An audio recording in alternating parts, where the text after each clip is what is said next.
Hello friends, welcome to all in one classes. All in one classes में आपका बहुत बहुत स्वागत है। फ्रेंड्स, हमारी लास्ट वीडियो में हम एक बहुत ही इंटरेस्टिंग टॉपिक के बारे में बात कर रहे थे जिसका नाम है कैलेंडर। कैलेंडर के बेसिक कॉन्सेप्ट्स के बारे में हम बात कर रहे थे, जिन्हें हम इस वीडियो में भी कंटिन्यू करेंगे। तो पूरे कंसंट्रेशन के साथ इस वीडियो को लास्ट तक ज़रूर देखें। और अगर आपको मेरी ये वीडियो पसंद आए तो प्लीज़ इसे लाइक, शेयर और कमेंट कीजिए। वीडियो के लगातार नोटिफिकेशन पाने के लिए मेरे channel all in one classes को सब्सक्राइब करना ना भूलें।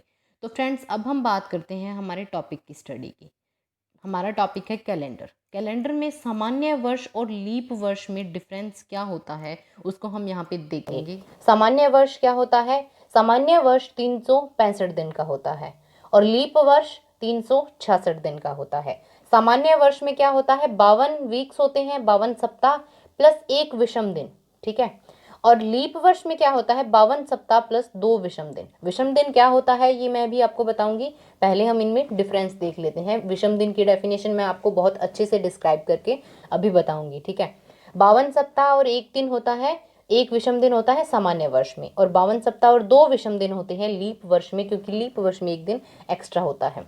और एक ट्रिक की सामान्य वर्ष जो होता है वो जिस वार को प्रारंभ होता है उसी वार को समाप्त भी होता है। यानी कि कोई नॉर्मल ईयर है जिसमें 4 का पूरा पूरा भाग नहीं जा रहा है, तो वो ईयर अगर एग्जाम्पल हम लेते हैं कि अगर मंडे को वो स्टार्ट हुआ है तो मंडे को ही वो खत्म होगा। यानी कि अगर उसकी 1 जनवरी को मंडे है तो उसके 31 दिसंबर को भी मंडे ही होगा। और अगर एक लीप वर्ष है तो वो जिस वार को प्रारंभ होता है उसके अगले वार को समाप्त होता है। यानी कि अगर वो मंडे को स्टार्ट हुआ है, 1 जनवरी को मंडे है, तो उसके 31 दिसंबर को क्या होगा? ट्यूसडे होगा। तो दोनों बात हमें अच्छे से समझ में आ गई कि सामान्य वर्ष तो जिस वार को प्रारंभ होता है उसी वार को समाप्त होता है, और लीप वर्ष जिसको प्रारंभ होता है, क्योंकि इसमें एक दिन एक्स्ट्रा होता है तो जाहिर सी बात है कि ये एक दिन बाद में समाप्त होगा। तो ये हमारा सामान्य वर्ष और लीप वर्ष का डिफरेंस है। इसमें 365 दिन, इसमें 366, इसमें 52 सप्ताह प्लस एक विषम दिन, इसमें 52 सप्ताह प्लस 2 विषम दिन। ये उसी वार को समाप्त होगा और ये एक दिन आगे समाप्त होगा। ठीक है।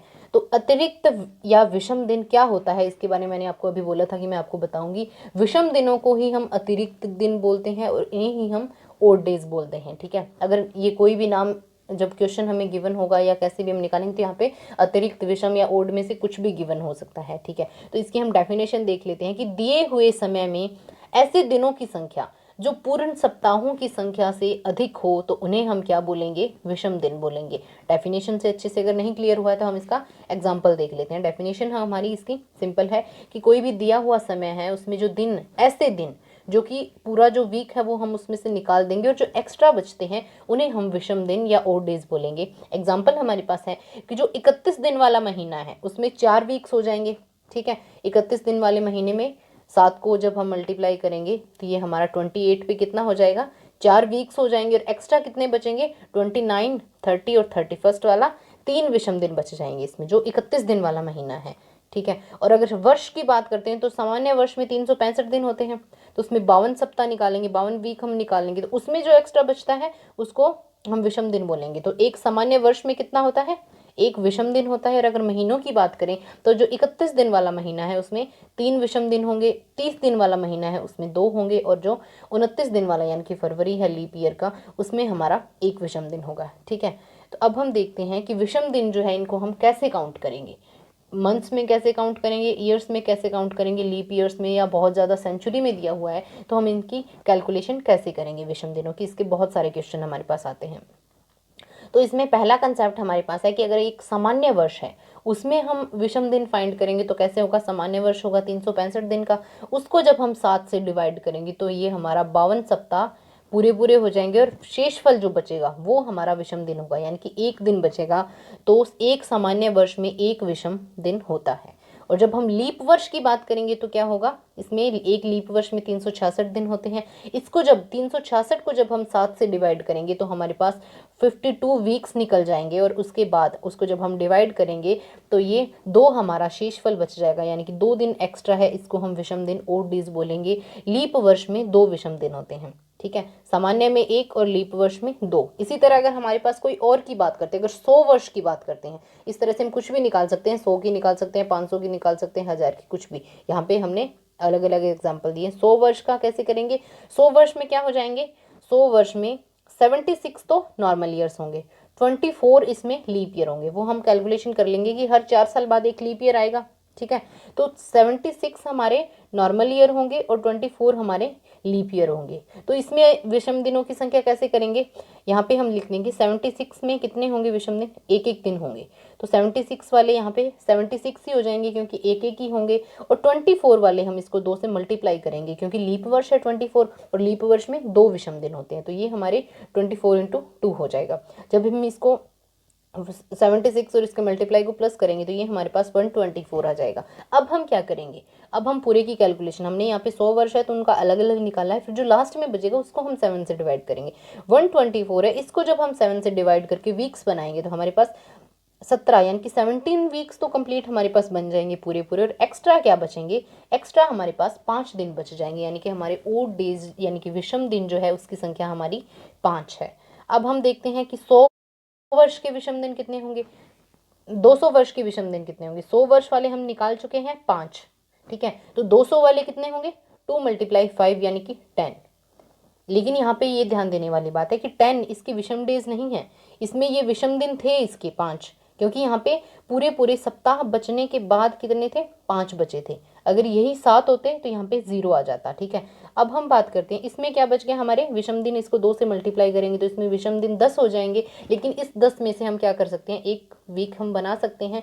तो हम क्या करेंगे, एक वीक बना लेंगे, एक वीक हमारा यहाँ पे हो जाएगा। और उसके बाद कितने बचेंगे, उसके बाद शेष कितने बचे हैं, 3 बचे हैं। तो यहाँ पे हमारे 10 विषम दिन नहीं होंगे, यहाँ पे हमारे 3 विषम दिन होंगे। ये ध्यान देने वाली बात है। इसमें हमने 7 से ये डिवाइड होके इसका वीक नहीं बन रहा था तो ये हमने डायरेक्ट ले लिया 5 विषम दिन। लेकिन यहाँ पे हम ये 10 डायरेक्ट नहीं लेंगे, इससे पहले जहाँ तक वीक बनेगा हम वीक बनाने की कोशिश करेंगे, बिल्कुल जो छोटा बचेगा। यानी कि विषम दिनों की संख्या या 0 होगी या 1 होगी, 2 हो सकती है, 3 हो सकती है, 4 हो सकती है, 5 हो सकती है, 6 हो सकती है, लेकिन 7 नहीं हो सकती। क्योंकि जहाँ पे 7 आएगा उसको हम 7 से जब डिवाइड कर देंगे तो वो हमारा 0 आ जाएगा, ठीक है। ये बहुत ही ध्यान देने वाली बात है। अब हम देखते हैं 300 वर्ष के विषम दिन कितने हो जाएंगे, वही 100 वर्ष के 5 थे, हम इसको 3 से मल्टीप्लाई करेंगे तो ये हमारे पास बच गया 15। अब इसको जब हम 7 से डिवाइड करके वीक बनाएंगे तो हमारे 2 वीक बन जाएंगे, इसमें और एक बचेगा विषम दिन, यानी कि 300 वाले में एक विषम दिन होगा। और 400 वाले में कितना होगा, इसको 4 से डिवाइड करेंगे तो ये हमारे पास आ जाएगा 20, ठीक है। यहाँ पे ये ध्यान देने वाली बात है। यहाँ पे नॉर्मल हम पहले क्या कर रहे थे, मल्टीप्लाई कर रहे थे, उसी को उठा रहे थे। लेकिन 400 ये भी देखना है, 400 है तो ये हमारा क्या है, ये लीप वर्ष है, क्योंकि ये 4 से पूरा पूरा डिवाइड है, शताब्दी भी है ये, और ये लीप वर्ष है। तो लीप वर्ष में हम एक दिन अपने आप एक्स्ट्रा काउंट करेंगे। यहाँ पे हमने नॉर्मल तो निकाल ली, कितने विषम दिन है, यहाँ पे 20 तो वैसे ही है जैसे हमने नॉर्मल फॉर्मूला पहले किया था, और एक जो है वो लीप वर्ष वाला यानी कि 21 डेज हो गए। इसके क्या करेंगे, हम वीक बनाएंगे तो हमारे 3 वीक्स कंप्लीट बन गए। तो इसमें हमारे विषम दिन और डेज जो है वो कितने बचेंगे, 0 बचेंगे, ठीक है। इसी तरह से हम क्या करेंगे, जो सेंचुरी वाली बात होगी ना, जहाँ पे भी 800 आएगा, 1200, 1600, 2000 जो भी आएगा उसके विषम दिन हमेशा 0 ही होंगे। ये यहाँ पे याद रखने वाला कंसेप्ट है, ध्यान देने वाला। क्योंकि ये 400 में आए तो इसको अगर आप करके देखना चाहते हो तो उसमें भी कोई दिक्कत नहीं है, आप आराम से इजीली इसको करके भी देख सकते हो। लेकिन हमने यहाँ पे डायरेक्ट लिख दिया है कि ये हमारे 0 आएंगे, ओके। तो अब हम बात करते हैं कि जब क्वेश्चन में दोनों तारीख यानी कि दोनों डेट्स जो है वो एक ही सन की गिवन हो तो हम उसको ओड डेज को कैसे मान के चलेंगे। तो पहले हमने महीने वाली बात की थी, वहाँ पे हम ओड डेज जो है पूरे ईयर में ले रहे थे, यहाँ पे हम मंथ वाइज भी ओड डेज लेंगे कि जब हमें क्वेश्चन में दोनों तारीख एक ही सन की हो। अगर मान लो अभी हमारा जो चल रहा है ईयर यानी कि उसकी हमने 2 डेट्स ले ली है और एक डेट का जो वार है या डे है वो गिवन है, दूसरी का पूछ लिया, यहाँ पे ये तभी हम मानेंगे जब दोनों डेट है वो सेम ईयर की हो। तो ऑड डेज कितने होंगे, जनवरी में 3 हो जाएंगे, फरवरी में 0 हो जाएंगे और 1 हो जाएगा। अगर 0 कब होंगे, जब हमारा नॉर्मल ईयर है, और जब लीप ईयर है तो हमारा 1 हो जाएगा विषम दिन और डेज जो है। मार्च में 3 हो जाएंगे, अप्रैल में 2, मई में 3, जून में 2, जुलाई में फिर 3, अगस्त में 3, सितंबर में 2, अक्टूबर में 3, नवंबर में 2 और दिसंबर में 3। ये हमने कैसे निकाले हैं, वही मैंने पहले बताया था कि जितने डेज होंगे, यानी कि जनवरी में 31 होते हैं तो हम पहले उसकी वीक्स निकाल लेंगे। 28 से 4 हमारे वीक्स निकल जाएंगे। 28 के बाद हमारा 29 वाला बच गया, 30 वाला, 31 वाला बच गया, तो जनवरी में 3 है। ओके, मार्च में भी 3 बचेंगे। अप्रैल में कितने दिन होते हैं? 30 होते हैं। तो 28 दिन में हमने 4 सप्ताह निकाल लिए, वीक्स निकाल लिए, तो पीछे क्या बच गया? 29 वाला और 30 वाला, तो इसमें 2 बच गए। ऐसे हमारे 3 2 आएंगे और फरवरी में हमारे 0 और 1 आ जाएगा। ठीक है, ये हमारा पूरा कंसेप्ट है। इसको हम क्वेश्चन में देख लेंगे या हम थोड़े बहुत क्वेश्चन सॉल्व करेंगे तो ये हमारे माइंड में भी आ जाएगा, या फिर इधर हमें पलट के देखने की नहीं ज़रूरत है, क्योंकि हम सीधा ही हमें याद होता है कि अगस्त में हमारे कितने दिन हैं, तो हम निकाल लेंगे कि अगस्त में हमारे 31 होते हैं, तो उसमें 3 आ जाएंगे और 30 वाले में 2 आ जाएंगे, फरवरी में ये 2 अलग है, 0 और 1। ठीक है, ज़्यादा याद रखने वाली कोई पजल होने वाली बात नहीं है। इसका हम क्वेश्चन देखते हैं कि इस टाइप की जो क्वेश्चन होंगे, यानी कि दोनों डेट जब है एक ही सन की गिवन होगी, तो इस टाइप के क्वेश्चन को हम कैसे करेंगे। इस टाइप का क्वेश्चन हमारा होगा कि 10 मार्च 2003 को शुक्रवार था, तो 10 जुलाई 2003 को कौन सा वार होगा। तो इस टाइप का जो क्वेश्चन है, जब डेट हमें एक ही ईयर की गिवन हो और ऐसा क्वेश्चन होगा, तो एक यहाँ पे गिवन है शुक्रवार और दूसरा हमसे ये पूछ रहा है। क्वेश्चन का जो है वो फॉर्मेट जो है हमें अच्छे से ध्यान रखना है कि क्या है। क्वेश्चन की लैंग्वेज फॉर्मेट चेंज हो जाएगा, उस पर फॉर्मूला भी हम अलग अप्लाई करेंगे, ये यहाँ पे ध्यान देने वाली बात है। इसको हम कैसे करेंगे, इसका हमें फॉर्मूला, हम इसकी डायरेक्ट ट्रिक लगाएंगे। ट्रिक क्या होगी कि पहले हमें कौन सा दिया हुआ है, यहाँ पे हम ज़्यादा से ज़्यादा हमारे 12 बार हम इसको प्लस करेंगे, क्योंकि अगर जनवरी का दिया हुआ है, दिसंबर का पूछा हुआ है, तो 11-12 बार हमारा ये हो जाएगा। नवंबर का पूछा हुआ है या ऐसे जो भी है, तो मैक्सिमम हमारा 12 तक हमारा प्लस हो सकता है इसका। तो हम क्या करेंगे, पहले मार्च का देखेंगे। मार्च में कितने होते हैं? 31 दिन होते हैं। लेकिन ये बात कहाँ से कर रहा है? 10 मार्च से। तो हम 10 निकाल देंगे, हम बात करेंगे मार्च के 31 दिन हमारे पास हो जाएंगे। जो स्टार्टिंग वाला हमें मंथ दिया हुआ है उसका हम कंप्लीट लिखेंगे, और जो लास्ट वाला मंथ है उसका हम कंप्लीट लेंगे। और बीच में हम क्या लिखेंगे, बीच वाले मंथ के हम क्या लिखेंगे, हमने यहाँ पे जो ये विषम दिन या और डेज जो है हमने यहाँ पे काउंट किए वो लिखेंगे। हम कंप्लीट उनके डेज नहीं लिखेंगे। ठीक है, यहाँ पे हम सिर्फ उनके विषम दिन लिखेंगे। अब हम क्या करते हैं, मार्च में क्या बचेंगे? 10 निकाल दिए तो हमारा 21 बच गया। अप्रैल में हमारे 2 हो जाएंगे, मई में 3, जून में फिर 2 हो जाएंगे, और जुलाई वाला क्या करेंगे हम, जुलाई गिवन है तो इसके पूरे 10 दिन लिख लेंगे।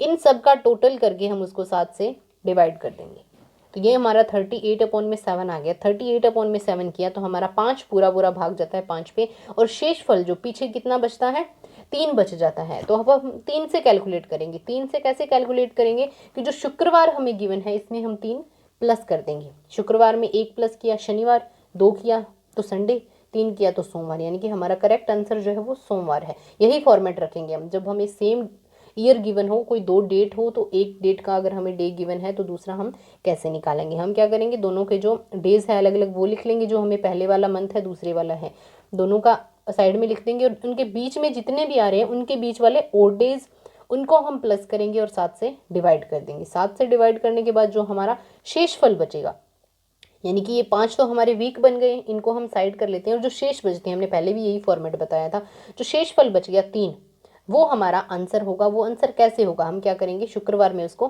प्लस कर देंगे, तो मंडे हमारा इसका आंसर आएगा। 10 मार्च 2003 को अगर शुक्रवार है तो 10 जुलाई 2003 को सोमवार होगा।